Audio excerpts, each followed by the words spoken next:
I still remember the fear that spread across Northern California in the late 1960s. A mysterious killer hunted couples in the night, leaving behind chilling letters, strange symbols, and threats that haunted the public. He called himself the Zodiac. His crimes remain unsolved, and his identity unknown. I open my diary and write down the name he chose for himself, the Zodiac. No one really knows his real name. To the outside world, he was a phantom, appearing suddenly, striking quickly, and then vanishing back into the shadows. Northern California in the late 1960s was a place full of change. Young people were protesting, music filled the air in San Francisco, and life felt both exciting and unsettled. But amid all the cultural movement, a darker story began to creep in, a story of fear. The Zodiac targeted people in quiet, everyday places. Lovers parked by lakes, drivers on empty roads, young couples who thought they were safe in the dark. He left behind not just bodies but also handwritten letters sent to newspapers, letters full of codes, symbols, and chilling threats. Letters that began with the words, "This is the Zodiac speaking." The first victims were young, full of life, just like so many others in that era. David Faraday and Betty Lou Jensen were teenagers on their first date in December 1968. They went out in Vallejo, a quiet town northeast of San Francisco. They never came home. This is where the story begins to turn into something much bigger, a pattern of violence and a taunting voice that wanted to be heard. As I write this background into my diary, I can already sense the buildup. This isn't just about murders. It's about how fear itself spread across an entire region. What came next would shock not only the victims' families but the whole country. And so, I close this page and prepare to write the next one. The timeline of those first terrifying attacks, the small details that at first seemed ordinary but would later connect into something horrifying. It was December 20th, 1968, a Friday night in Vallejo. David Faraday, 17, and Betty Lou Jensen, 16, parked their car along Lake Herman Road, a quiet spot where teenagers often went to talk and share moments away from home. The night was cold, the stars clear. Nobody imagined danger was waiting. Later, that night, both were found shot. David lay near the car. Betty Lou had run, trying to escape, but was shot in the back. No robbery, no assault, just sudden, cold murder. At the time, police thought it might have been random, or maybe connected to local trouble, but no one linked it yet to a larger story. 6 months passed. Then, July 4th, 1969, another couple, Darlene Farron and Mike Mageau, sat in a parked car at Blue Rock Springs Park, also near Vallejo. Just after midnight, a car pulled up beside them.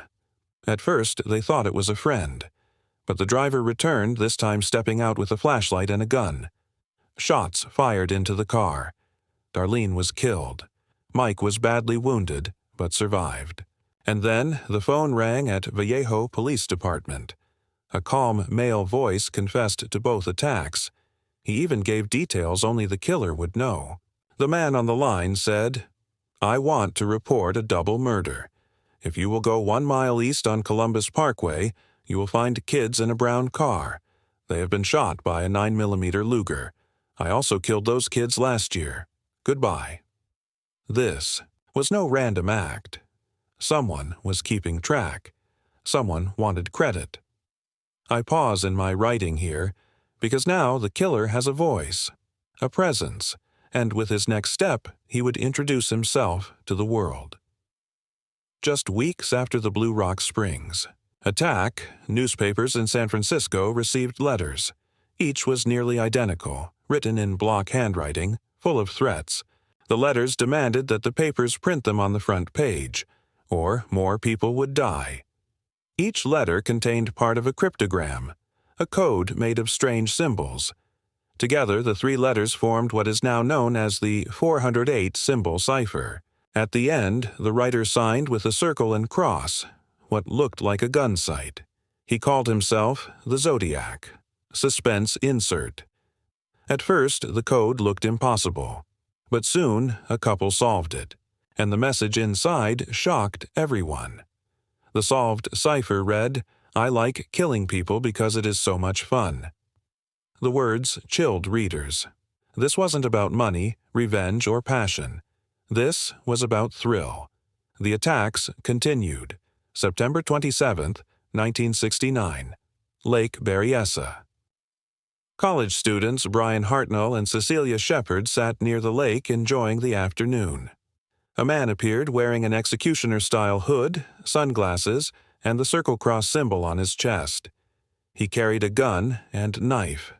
He tied them up, then brutally stabbed both. Brian survived. Cecilia died 2 days later.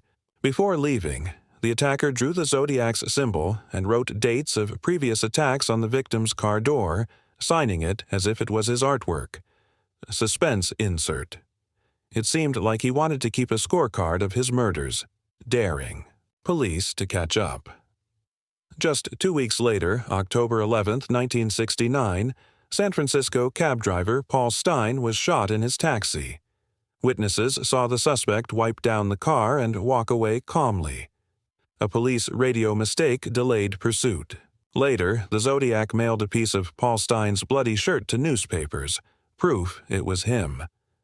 I stop in my diary notes because by now, the killer wasn't just attacking. He was performing. He was turning murder into a show for the press, taunting police and spreading fear to ordinary people who just wanted to live their lives. Police scrambled to connect the crimes. Vallejo, Napa County, San Francisco, all different jurisdictions. Communication was slow. Evidence was mishandled. Witnesses gave varying descriptions: heavyset, light hair, glasses, but no composite matched perfectly. The killer seemed to know this confusion worked in his favor. He continued sending letters, mocking police, threatening to shoot schoolchildren, and demanding attention. Media coverage exploded. Front pages printed his symbols. Talk shows debated his motives. Fear spread across California. Some saw Zodiac everywhere, in neighbors, co-workers, strangers on the street. Suspense insert. The police thought they had their suspect. But a shocking twist was waiting. Investigators looked at several suspects, most famously Arthur Lee Allen. He had connections, lived near the crimes, and matched some descriptions. But handwriting tests, fingerprints, and later DNA didn't conclusively link him. Years passed, and mistakes piled up. Some letters may have been hoaxes. Copycats confused the case. Forensic science wasn't advanced enough to test all evidence. And every time the trail grew cold, another letter would appear, dragging fear back into the spotlight. In my diary, I write, "This case became not just about one killer, but about failures, missed chances, and endless theories." The Zodiac's codes remained mysterious for decades. Some were solved, some not. In 2020, one of his ciphers, the 340 cipher, was finally cracked by codebreakers. The message taunted investigators again, bragging about how he was not afraid of execution. But once again, no name, no identity. Suspense insert. Every time we think we're close to answers, the Zodiac seems to slip further into the shadows. DNA offered hope. Bits of saliva on stamps and envelopes were tested, but results were partial, inconclusive. Some theories suggest Zodiac may have died, others that he's still out there. His identity remains one of the greatest mysteries in American true crime. As I close this section of my diary, I can feel the frustration of investigators, the pain of victims' families, and the endless curiosity of the public. The Zodiac created, a puzzle that may never fully be solved. Today, more than 50 years later, the Zodiac case remains officially unsolved. He claimed as many as 37 victims, though only 5 are confirmed. His letters, ciphers, and symbol live on in pop culture, documentaries, and endless debates. but his true name? Still hidden.